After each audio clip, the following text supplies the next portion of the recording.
Cerita fantasi dalam sebuah novel suatu hari berubah menjadi kenyataan ke dunia manusia.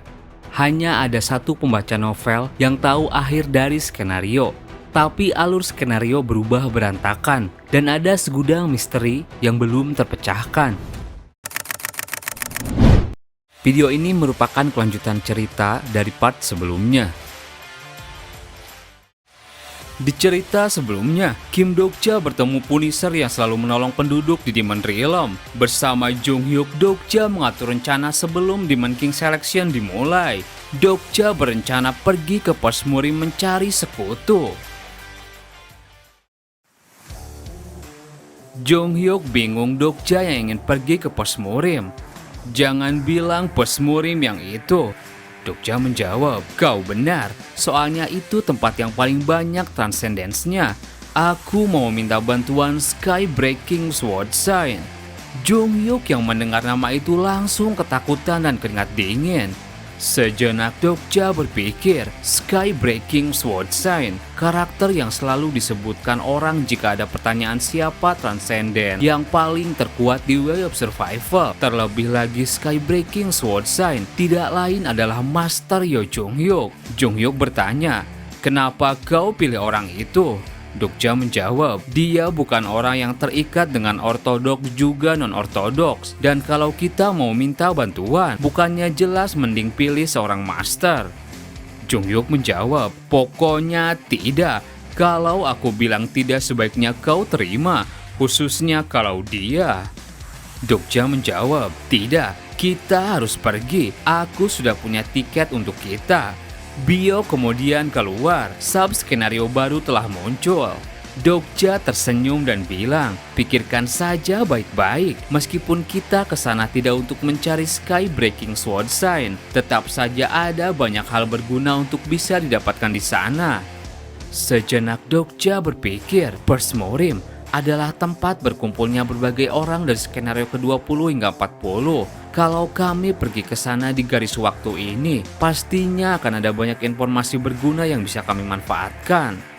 Setelah itu Dokja dan yang lainnya kemudian bersiap untuk pergi. Dokja bilang, Island akan kuserahkan Yo Jung Hyuk Industrial Complex padamu. Mark, tolong jaga Kim Dokja Industrial Complex. Mark menjawab, aku ini pemilik kedai, kau sungguh mau memerintahkanku melakukan itu?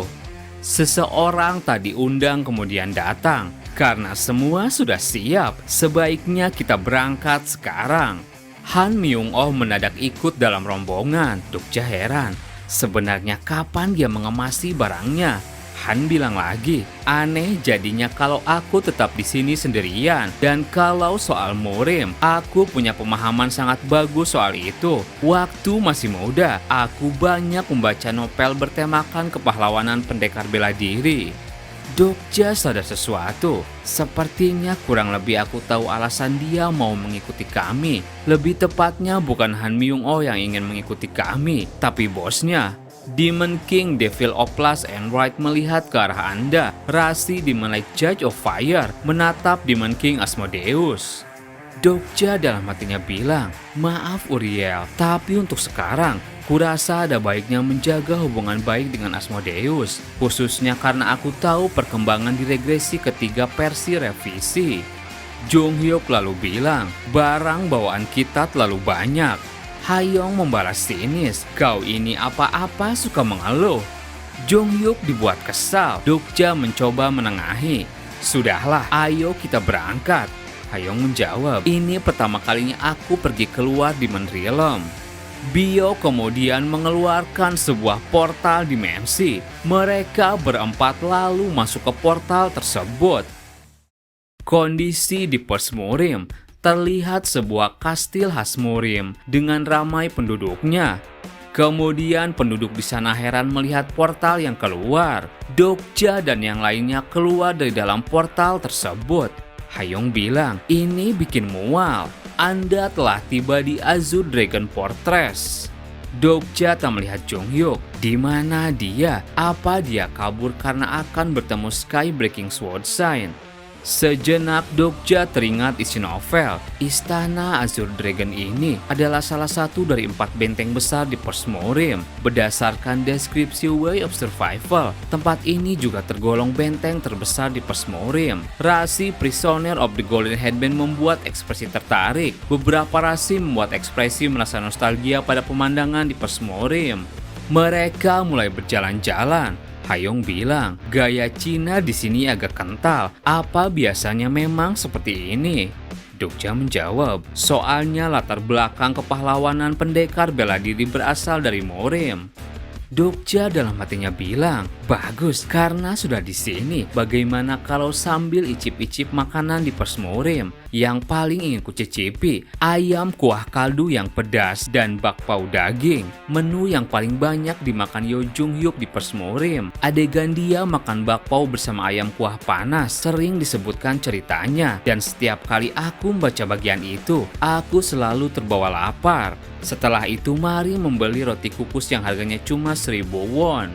Han Myung-oh sepanjang jalan heran. Ia bilang, aku tak melihat ada yang berlatih bela diri di sini.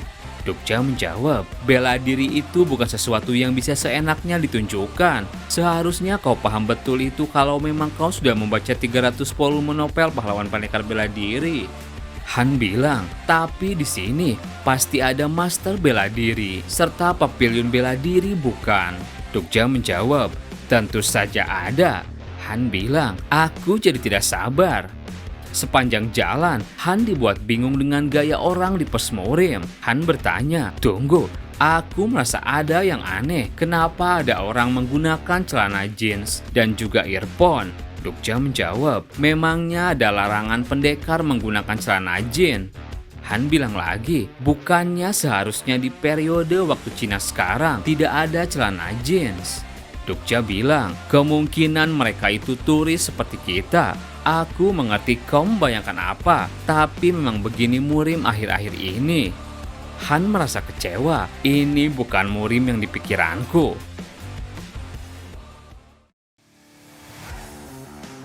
Han yang kesal bertanya pada seorang pedagang, permisi, aku harus kemana kalau mau mencari pavilion bela diri? Pedagang itu menjawab, sepertinya kau baru pertama kali datang ke sini. Apa kau mencari pavilion bela diri untuk belajar seni bela diri? Han dengan semangat menjawab, tentu saja, mana bisa aku dipanggil pria sejati kalau tidak belajar teknik berpedang begitu? Pedagang itu tertawa.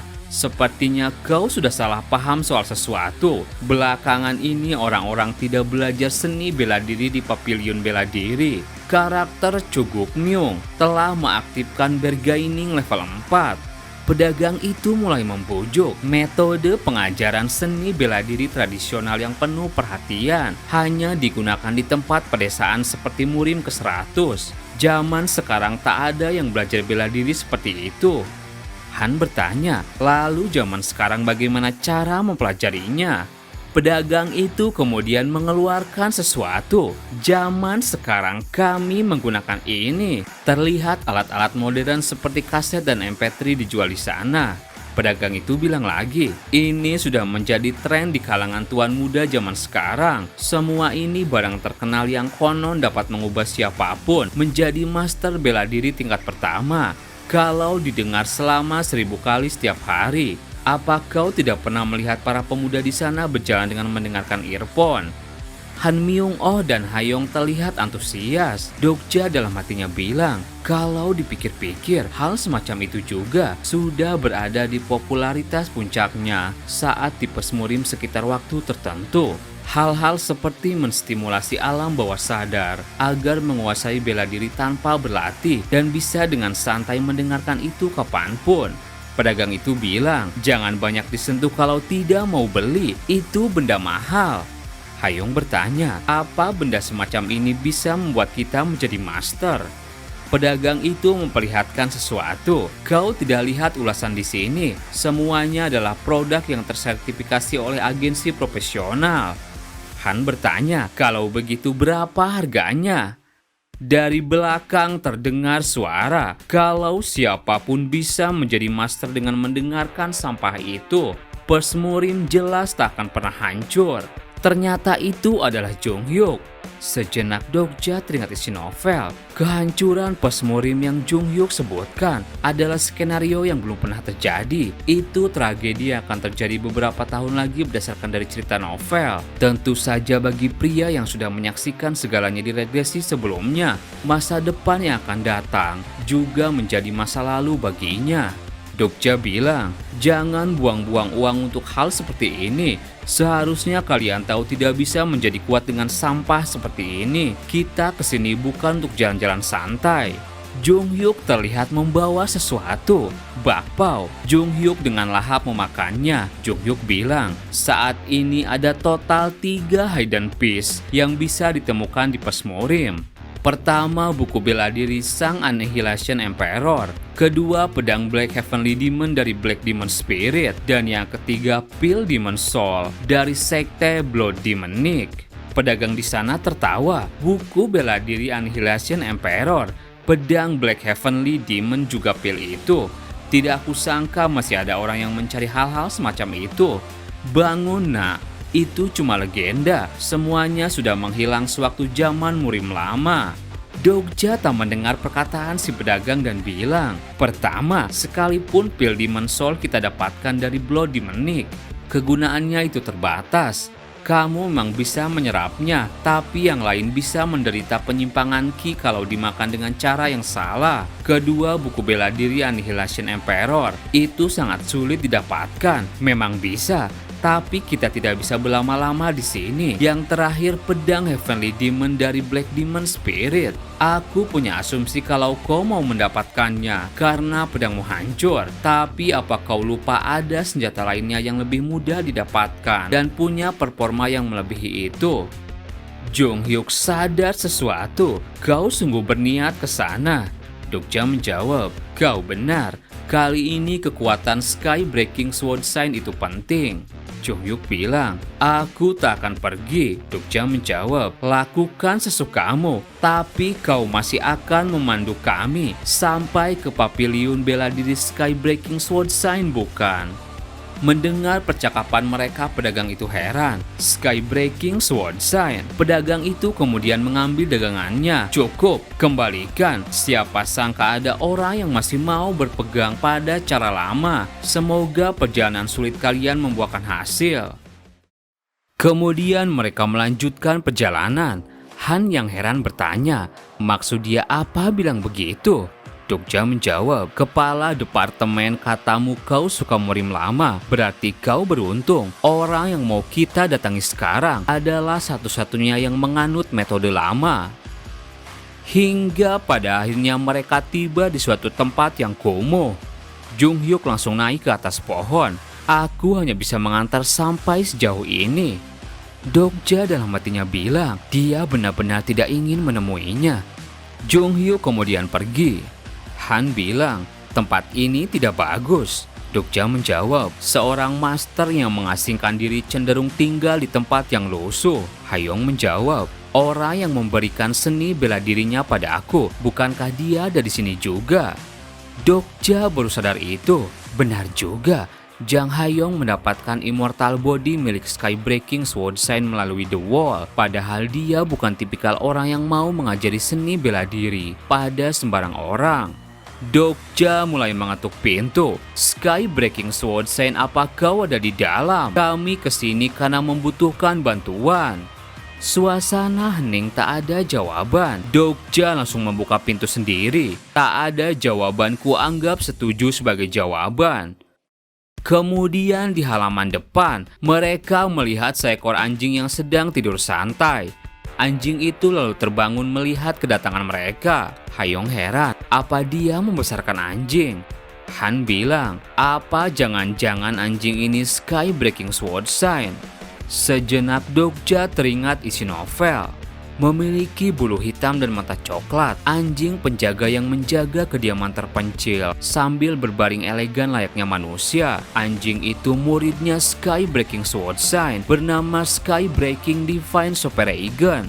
Dokja bilang, dia bukan anjing biasa, dia muridnya Sky Breaking Sword Sign.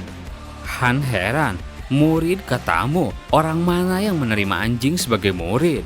Dokja menjawab, saat manusia lebih buruk, skill eksklusif Omniscient Reader Viewpoint telah diaktifkan.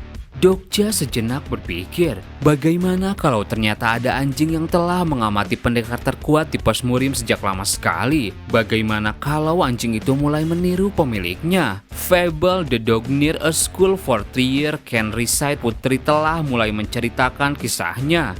Bagaimana kalau anjing itu meniru pemiliknya selama 10 tahun, 20 tahun, 30 tahun, bahkan 100 tahun? Kemudian anjing itu berdiri layaknya manusia. Han bilang, sepertinya dia menyambut kita. Kalau begitu biar ku urus. Dokja panik, kau mau mengurusnya? Apa kau yakin? Han lalu maju, begini-begini aku ini Demon Grade Earl, jadi jangan meremehkanku. Han mulai mengeluarkan kekuatannya. Divine Superagon mengambil ancang-ancang. Han maju menyerang. Divine Superagon bergerak. Satu gerakan kakinya mengenai tubuh Han dan membuat Han langsung terpental jauh. Karakter Sky Breaking Divine Superagon telah mengaktifkan Red Phoenix Sunpo level 10. Karakter Sky Breaking Divine Superagon telah mengaktifkan 100 Steppers level 10. Dokja dan Hayong terdiam. Skill eksklusif Way of the Wind level 10 telah diaktifkan. Dokja berhasil menghindari serangan itu. Dokja teriak, tunggu dulu, kami tidak ada niatan untuk bertarung. Divine Superagon kemudian mengambil sebuah kertas bertuliskan merekrut murid setiap saat. Dokja dalam hatinya bilang, sialan, dari semua waktu kami malah datang ke periode perekrutan murid. Kalau aku tak salah ingat, ada banyak orang selain kami yang mencari Sky Breaking Sword Sign karena merasa kagum dan rindu murim lama, tapi kebanyakan mereka tak mampu masuk ke perguruannya. Sky Breaking Sword Sign berkata, aku takkan menerima murid yang lebih buruk dari anjingku. Divine Superagon lalu mengeluarkan kekuatannya. Dokja sadar sesuatu, itu Transcendent Stage 1. Aku tak menyangka Sky Breaking Divine Superagon akan sekuat ini. Aku bisa saja menghadapinya kalau menunjukkan kekuatan penuhku, tapi sayangnya tubuhku masih belum pulih sepenuhnya. Selain itu, aku tak bisa terlalu berlebihan menggunakan Fable melawan anjing begini. Dokja teriak, Yo Jong Hyuk, bantu aku sekali ini saja. Akan kubantu kau mencari pil Demon Soul dari sekte Blood Demonic. Yang perlu kau lakukan cuma melawan dia saja. Kemudian tak ada jawaban. Dokja kesal, dasar brengsek. Dia tidak mau merespon. Divine Superagon mulai menyerang. Dokja bisa menghindar, gerakannya cepat sekali. Divine Superagon sudah berada di depan Dokja. Sebuah ledakan terjadi. Dan di sana, Divine Superagon sejenak terdiam. Yo Jong Hyuk datang memasuki pertarungan. Ia berhasil menyelamatkan Dokja. Jong Hyuk bilang, pil demon saja tidak cukup, tambahkan pedang Black Heavenly Demon. Dokja tak punya pilihan. Baiklah, pokoknya harus kau urus anjing itu. Jong Hyuk siap berhadapan dengan Divine Superagon. Di sana Jong Hyuk mengeluarkan kekuatan transcendence-nya. Pertarungan dimulai. Mereka berdua mulai baku hantam. Dalam hatinya Dokja bilang, sudah kuduga Jong Hyuk sudah melalui Transcendent Stage 1. Aslinya dia di waktu-waktu sekarang takkan mungkin melakukannya. Kalau diingat-ingat di novel aslinya, Jong Hyuk juga pernah melawan Sky Breaking Divine Superagon. Kejadian itu terjadi saat kunjungan pertama dia ke Sky Breaking Sword Sign, saat dia mempelajari teknik berpedang darinya. Seingatku waktu itu dia kalah. Divine Superagon mengeluarkan seluruh kemampuannya. Jong Hyuk bisa mengimbangi dengan kekuatannya. Dokja teringat kembali isi novel. Sky Breaking Sword Sign memiliki dua murid. Satunya adalah Sky Breaking Divine Superagon, anjing penjaga yang dibesarkan Sky Breaking Sword Sign. Sedangkan yang kedua adalah Supreme Ruler Yo Jong Hyuk. Di regresi kedua Jong Hyuk saat dia bertemu dengan Sword Sign dan mempelajari seni bela diri bersama Sky Breaking Divine Superagon di tempat ini, Jong Hyuk sedikit mempelajari tentang perasaan manusia. Terlihat Jong Hyuk dan Divine Superagon seimbang. Satu tebasan Jonghyuk bisa dihindari. Jonghyuk siap menyerang. Ia berkata, "Senang bertemu denganmu kakak senior." Jonghyuk teringat kembali memorinya bersama Divine Super Dragon saat mereka makan bakpao bareng. Divine Super Dragon siap menyerang dan menjawab, "Aku tak ingin bertemu denganmu lagi." Dahulu mereka berdua bersaing setiap hari. Jonghyuk berkata, "Aku takkan segan-segan melawanmu." Jonghyuk teringat di regresi sebelumnya saat Pasmurim hancur dan Jonghyuk melihat Divine Super Dragon kalah. Di pertarungan, Divine Super Dragon melompat dan siap menyerang Jonghyuk. Tapi pergerakan Jonghyuk jauh lebih cepat dan siap memberi pukulan. Divine Super Dragon tak bisa menghindari pukulan dari Jonghyuk. Divine Super Dragon terhempas. Hayong bilang, "Tadi itu gila." Dan di tengah pertarungan, terdengar suara, "Suram sekali langit hari ini.